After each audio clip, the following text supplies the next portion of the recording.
नमस्कार मेरे साथियों, कैसे हैं आप। उम्मीद करता हूं कि आप सभी स्वस्थ होंगे, खुश होंगे और इस ठंडे ठंडे मौसम का आप लुत्फ ले रहे होंगे, आनंद ले रहे होंगे। इस मरुद्रा की भूमि पर 2 या 3 दिन से मौसम बड़ा ही सुहावना और शिमला जैसा आनंद यहाँ मिल रहा है। दोस्तों, इस मौसम का आप आनंद लें और अपनी पढ़ाई करते रहें।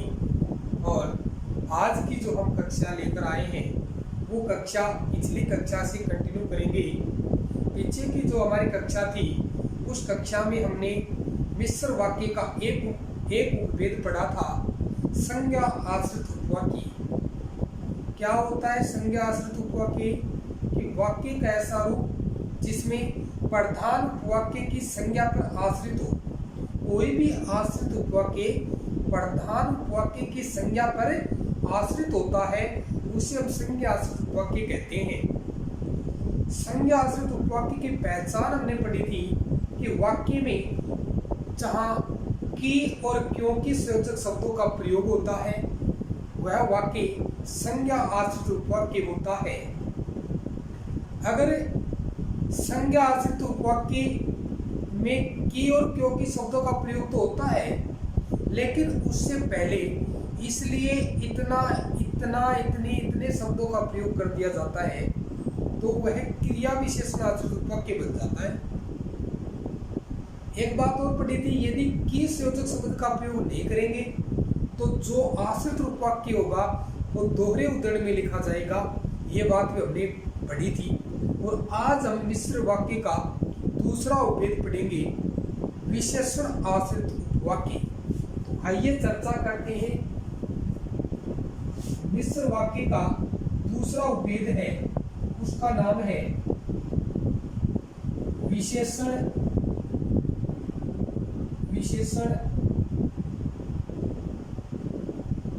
आश्रित उपवाक्य। विशेषण आश्रित उपवाक्य क्या होता है या क्या होता है कि आश्रित उपवाक्य होता है ना, वो प्रधान उपवाक्य की विशेषता बताने का काम करता है। एक प्रधान उपवाक्य होगा और उसकी विशेषता बताने का काम करेगा ना, जो वाक्य जो बाद में लिखा जाएगा अप्रधान, वो आश्रित हो जाएगा विशेषता बताने के लिए। तो इसकी परिभाषा क्या होगी? वाक्य का ऐसा रूप, वाक्य का ऐसा रूप जिसमें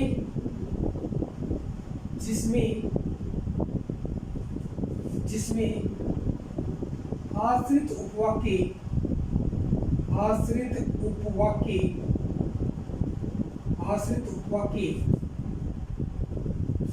प्रधान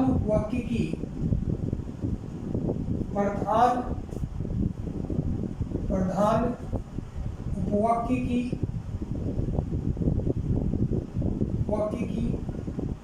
विशेषता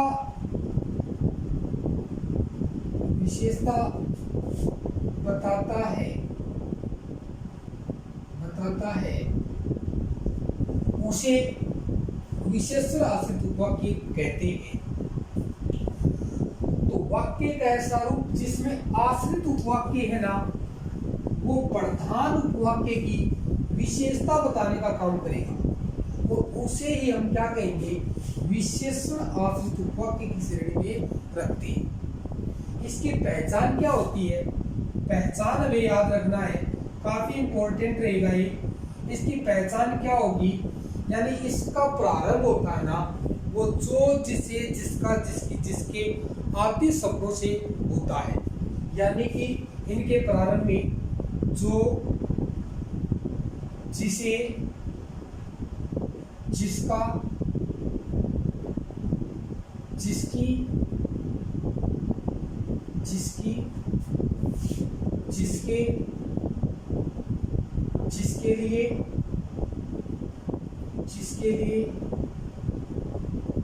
आदि शब्दों से होता है।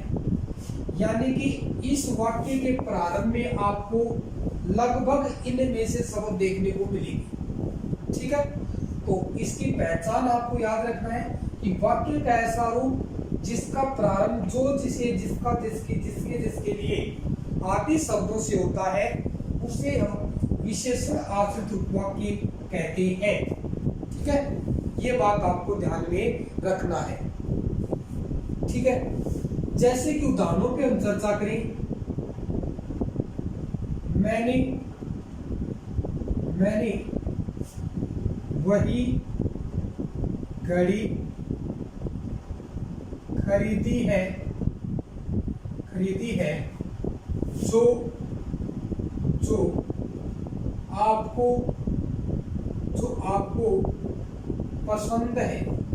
आपको पसंद है। ठीक है, अब यहाँ पे देखो, मैंने वही घड़ी खरीदी है, ये क्या है? प्रधान उपवाक्य है। क्या है? प्रधान उपवाक्य है। ठीक है, अब घड़ी की विशेषता क्या है? जो आपको पसंद है वो इस वाक्य में बताई गई है। तो ये क्या कर रहा है? विशेषण का काम कर रहा है। क्या कर रहा है? विशेषण का काम कर रहा है। इसीलिए इसे क्या कहेंगे? विशेषण आश्रित उपवाक्य। विशेषण आश्रित उपवाक्य कहेंगे इसे। ठीक है, और जो से प्रारंभ हो रहा है, किससे प्रारंभ हो रहा है? जो से प्रारंभ हो रहा है, तो इसे विशेषण आश्रित उपवाक्य कहते हैं। जैसे दूसरा उदाहरण लेते हैं, यह वही लड़का है जो कल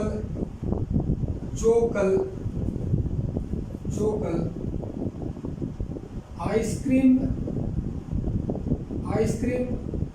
खा रहा था। जो कल आइसक्रीम खा रहा था, यानी कि यह वही लड़का है जो कल आइसक्रीम खा रहा था। यानी कि किससे प्रारंभ हुआ? जो से प्रारंभ हुआ। और लड़के की विशेषता क्या है?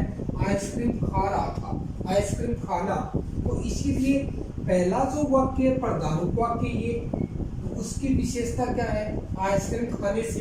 तो आइसक्रीम खाना लड़का है और जो से प्रारंभ है, तो कैसा है? विशेषण आश्रित उपवाक्य। कैसा हो जाएगा? विशेषण आश्रित उपवाक्य हो जाएगा। ठीक है, अगला उदाहरण है, जो व्यक्ति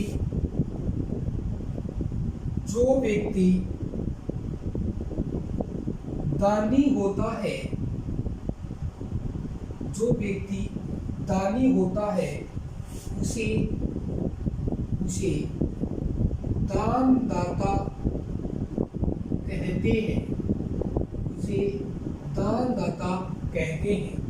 अब जो व्यक्ति दानी होता है, दानी को क्या कहा? दानदाता उसकी विशेषता हुई, इसीलिए प्रधान उपवाक्य होगा।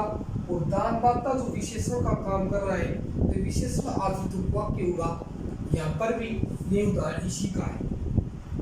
तो बात आपको समझ में आ गई होगी कि वाक्य कैसा हो जिसमें आश्रित उपवाक्य क्या करेगा? प्रधान उपवाक्य की विशेषता बताने का काम करेगा। और विशेषता बताने का काम करेगा तो वह क्या हो जाएगा? यानी कि विशेषण आश्रित उपवाक्य हो जाएगा। ठीक है, तो ये बात आपको समझ में आ रही होगी। जो जिसे जिसका जिसकी जिसके जिसके लिए आदि। ठीक है, जैसे जिसकी लाठी उसकी भैंस। लाठी की विशेषता क्या है? यानी जिसकी लाठी है उसी की भैंस है, तो भैंस के लिए इसका लाठी की विशेषता बता दी। ठीक है, तो यहाँ पर भी कैसा होगा? विशेषण आश्रित उपवाक्य होगा। ठीक है, एक उदाहरण देखते हैं, उस लड़के को बुलाओ जो सफेद टोपी पहने हुए है। यानी उस लड़के को बुलाओ जो सफेद टोपी पहने हुए है। तो जो का प्रयोग हुआ, लड़के की विशेषता क्या है? सफेद टोपी से। तो यह भी क्या हो जाएगा? विशेषण आश्रित उपवाक्य हो जाएगा। तो ये बात आपको समझ में आ गई होगी। लेकिन ये किसका उपभेद है? मिश्र वाक्य का उपभेद है। ठीक है, संज्ञावाचित उपवाक्य में की और क्योंकि का ध्यान रखना है। और की और क्यों की जहाँ पर भी मिलेगा तो वह संज्ञा आश्रित वाक्य होगा। लेकिन इससे पहले यदि इसलिए का प्रयोग हो जाए ना, इसलिए इतना इतनी, तो वो क्रिया विशेषण बन जाएगा। तो ये बात आप स्क्रीनशॉट ले सकते हैं। इसके बाद हम तीसरा मिश्र वाक्य का तीसरा उपभेद पढ़ेंगे, क्रिया विशेषण आश्रित वाक्य। यहाँ पे तो किसी संज्ञा पद की विशेषता होगी, ठीक है, लेकिन वहां कोई भी क्रिया होगी और वो संकेत के रूप में बताया जाएगा। यदि वर्षा होती तो फसल अच्छी होती, तो पहली वर्षा होने क्रिया की विशेषता फसल होना बताई।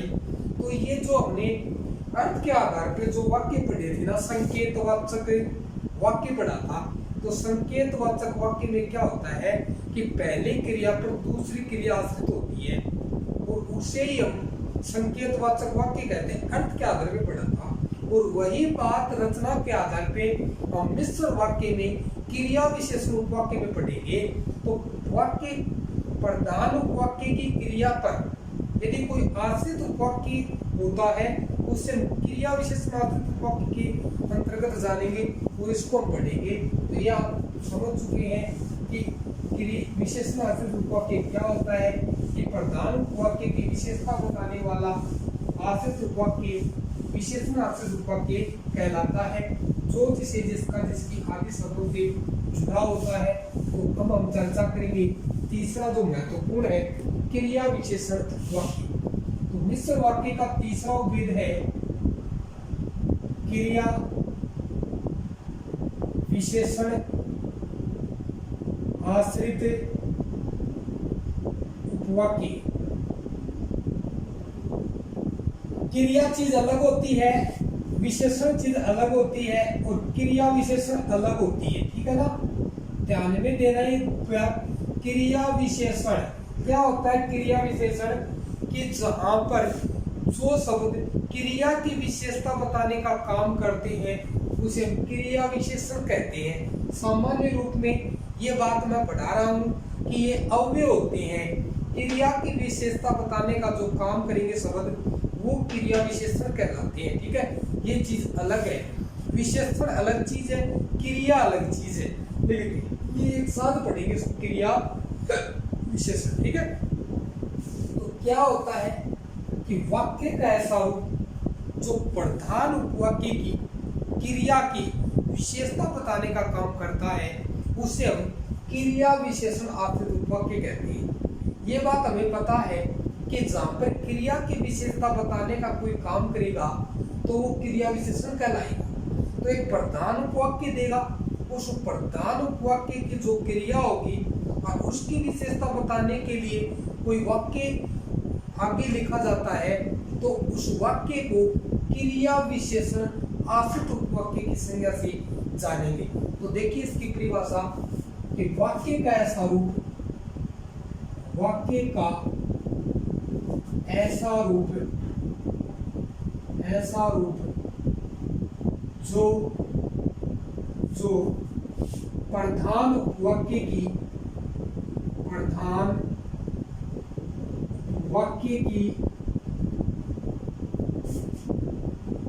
क्रिया, प्रधान वाक्य की क्रिया की विशेषता बताने का काम करता है तो उसे क्रिया विशेषण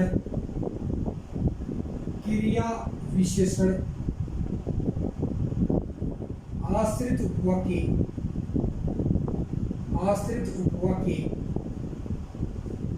कहते हैं। तो वाक्य का ऐसा रूप जो प्रधान उपवाक्य होगा उसमें कोई भी क्रिया होगी ना, उस क्रिया की विशेषता बताने का कोई भी वाक्य जो काम करता है उससे हम क्रिया विशेषण आश्रित उपवाक्य के नाम से जानते हैं, ठीक है। तो इसकी पहचान क्या होती है, पहचान देखो, इसमें प्रारंभ में जैसे जैसी वैसे वैसी वैसी वैसी, जब तब आदि शब्दों का प्रयोग किया जाता है। जैसे जैसे, वैसे वैसे, जब तब आदि शब्दों का प्रयोग किया जाता है। और देखिए ऐसे वैसे, ऐसे वैसे, इधर जिधर, ठीक है, आदि शब्दों का ही इनमें काम में लिया जाता है। ठीक है, जैसे जैसे, वैसे वैसे, जब तब, ऐसे वैसे, इधर जिधर आदि शब्दों का प्रयोग इसमें किया जाता है। तो उसे हम क्या कहते हैं, उसे हम क्रिया विशेषण आश्रित उपवाक्य का नाम देते हैं। ठीक है, उसके बाद देखिए हम इसके उदाहरणों पे चर्चा करते हैं। उदाहरण क्या है, बच्चा जैसे जैसे, जैसे जैसे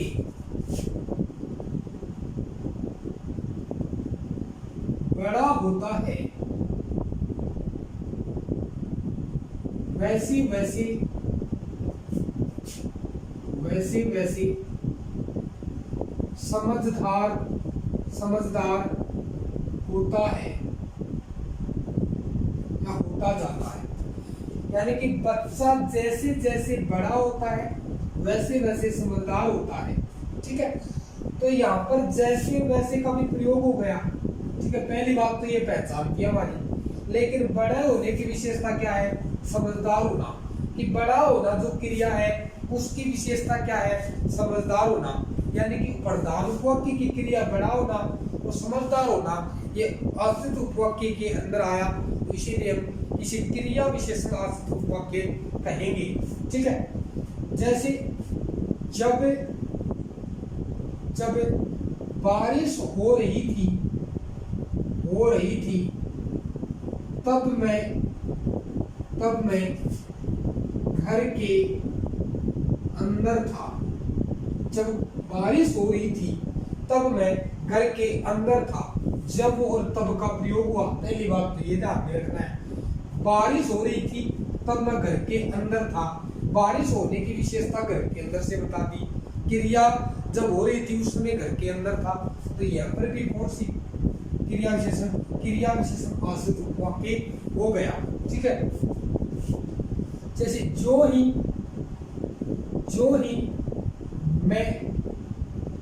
ही मैं स्कूल से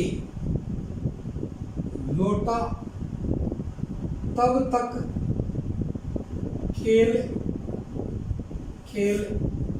समाप्त हो चुका था। यानी कि जो ही मैं स्कूल से लौटा तब तक खेल समाप्त हो चुका था।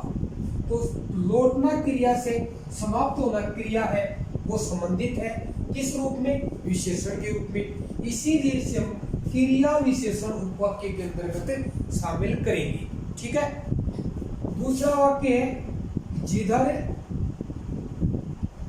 तुम जा रहे हो उधर रास्ता बंद था। ठीक है, यानी कि जिधर तुम जा रहे हो उधर रास्ता बंद था। यानी जाने की क्रिया है और उधर क्या है, बंद है।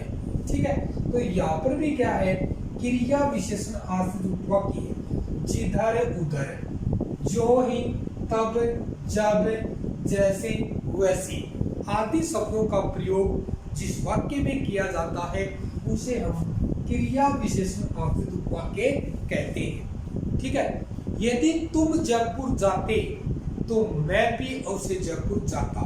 ठीक है, यह यदि तुम जयपुर जाते तो मैं भी जयपुर जाता। ठीक है, तो ये वाक्य भी कैसा है, क्रिया विशेषण आश्रित। यदि तुम जयपुर जाते ना तो मैं भी आपके साथ जाता। ये भी विशेषता बताने का काम कर रहा है। तो इसीलिए क्रिया विशेषण आश्रित उपवाक्य के अंतर्गत रखेगी। यदि वर्षा होती तो फसल अच्छी होती, तो वह भी क्या होगा, क्रिया विशेषण आश्रित उपवाक्य होगा। ठीक है, तो ये हमने मिश्र वाक्य के तीनों भेद पढ़ लिए, संज्ञा आश्रित उपवाक्य, विशेषण आश्रित उपवाक्य, क्रिया विशेषण आश्रित उपवाक्य, और अब हम पढ़ेंगे रचना के आधार पर लास्ट संयुक्त वाक्य। ठीक है, तो संयुक्त वाक्य क्या होता है? संयुक्त वाक्य, संयुक्त का मतलब होता है जोड़ना। क्या होता है? जोड़ना या दो का मेल क्या होता है? संयुक्त होता है। ठीक है, तो संयुक्त का मतलब आप समझ चुके हैं कि दो वाक्यों का मेल या किसी दो का मेल होता संयुक्त। यहाँ पे दो वाक्यों का मेल होगा तो इसे संयुक्त वाक्य कह देगी।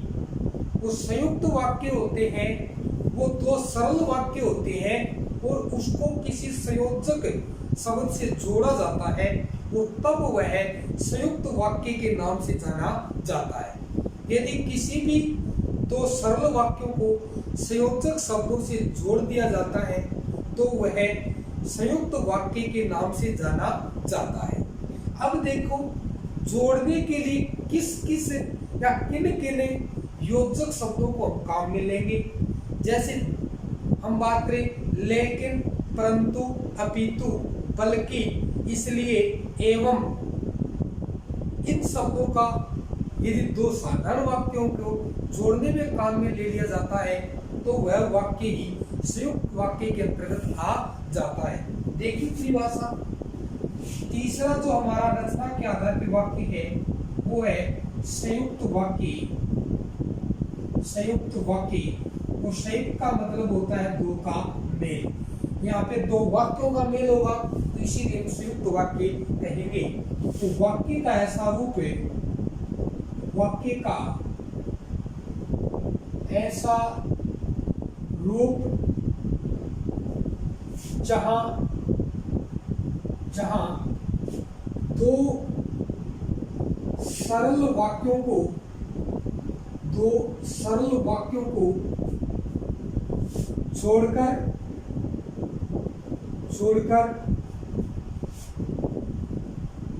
निर्माण किया जाता है। वाक्य का ऐसा रूप जहां दो सरल वाक्यों को जोड़कर निर्माण किया जाता है या जोड़ने के लिए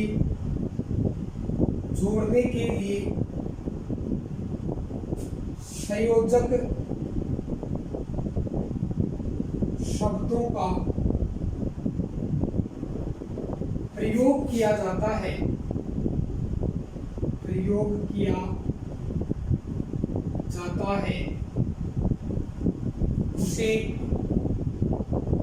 उसे संयुक्त वाक्य कहते हैं। तो वाक्य का ऐसा रूप जहां दो सरल वाक्यों को जोड़कर निर्माण किया जाता है या जोड़ने के लिए संयोजक शब्दों का प्रयोग किया जाता है, उसे हम संयुक्त वाक्य की संज्ञा देते हैं। संयुक्त वाक्य में जिन योजक शब्दों को काम में लिया जाता है वो शब्द कौन से हैं? तो इसकी पहचान देखो क्या होती है? पहचान। तो पहचान में देखिए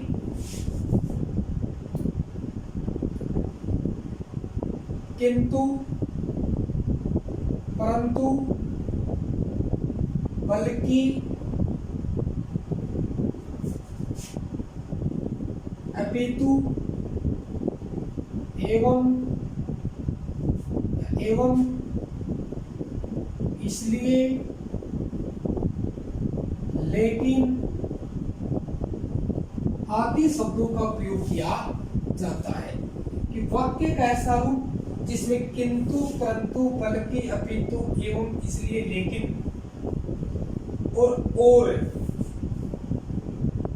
और इनका प्रयोग किया जाता है तो वह संयुक्त वाक्य की श्रेणी में आता है।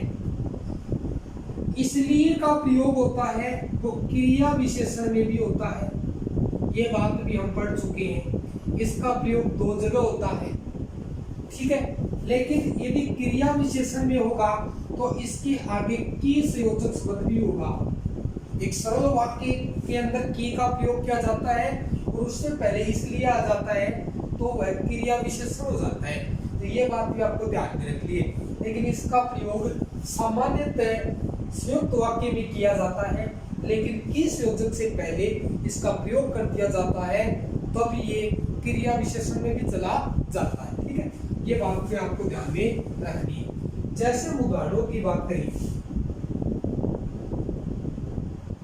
तुम जाओगे या श्याम जाएगा। तुम जाओगे या श्याम जाएगा। अब तुम जाओगे एक वाक्य है, श्याम जाएगा एक वाक्य है। जोड़ने के लिए या का प्रयोग किया तो यह कैसा वाक्य हो गया? संयुक्त वाक्य हो गया। ठीक है,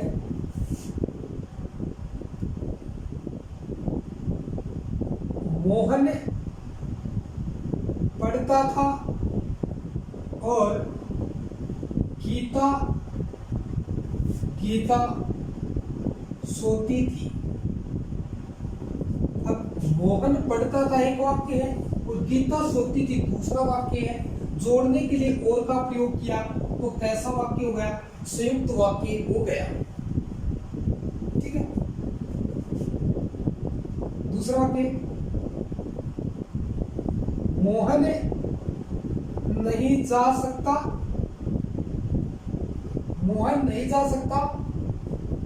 परंतु मैं जरूर जाऊंगा। ठीक है, अब मोहन नहीं जा सकता एक वाक्य है, मैं जरूर जाऊंगा एक वाक्य है। जोड़ने के लिए परंतु का प्रयोग किया तो वाक्य कैसा हो गया? संयुक्त वाक्य हो गया। ठीक है, कैसा वाक्य हो गया? संयुक्त वाक्य हो गया। तो अगला जो वाक्य है, पूजा ने खूब मेहनत की लेकिन फिर भी असफल हो गई। अब पूजा ने खूब मेहनत की एक वाक्य है, फिर भी असफल हो गई, लेकिन से जुड़ गया तो वाक्य कैसा हो गया? संयुक्त वाक्य हो गया। ठीक है, अब एक और वाक्य है, यहां लिख देता हूं। दूसरा जो वाक्य है, मुकेश आम खा रहा था लेकिन दिनेश पेड़ गिन रहा था। ठीक है, मुकेश आम खा रहा था, दिनेश पेड़ गिन रहा था। दो वाक्य है, साधारण लेकिन से जुड़ा है तो वाक्य कैसा हो गया? संयुक्त वाक्य हो गया। ठीक है, तो वाक्य कैसा हो? जहां दो सरल वाक्यों को संयोजक शब्दों किंतु, परंतु, बल्कि, इसलिए, अपितु या आदि शब्दों से जोड़ दिया जाता है तो वह वाक्य संयुक्त वाक्य हो जाता है। ठीक है, मोहन जाएगा बल्कि गीता नहीं जाएगी। ठीक है, मोहन बीमार था इसलिए वह घर पर था। मोहन बीमार था इसलिए घर पर था। तो मोहन बीमार था एक वाक्य, घर पर था एक वाक्य, इसलिए से जोड़ दिया तो वाक्य क्या हो गया? संयुक्त वाक्य हो गया। ठीक है, अब जैसे गीता विद्यालय नहीं गई क्योंकि विद्यालय की छुट्टी थी। अब ये वाक्य संज्ञा आश्रित उपवाक्य होगा कि गीता विद्यालय इसलिए नहीं गई क्योंकि विद्यालय की छुट्टी थी। अब क्योंकि है ना, तो संज्ञा आश्रित उपवाक्य होता है और उससे पहले इसलिए आ गया ना, तो अब ये क्रिया विशेषण में चला गया, तो इसलिए इसका प्रयोग वहां पर भी होता है। तो आज के लिए इतना पढ़ेंगे। All the best, thank you. आप खुश रहिए।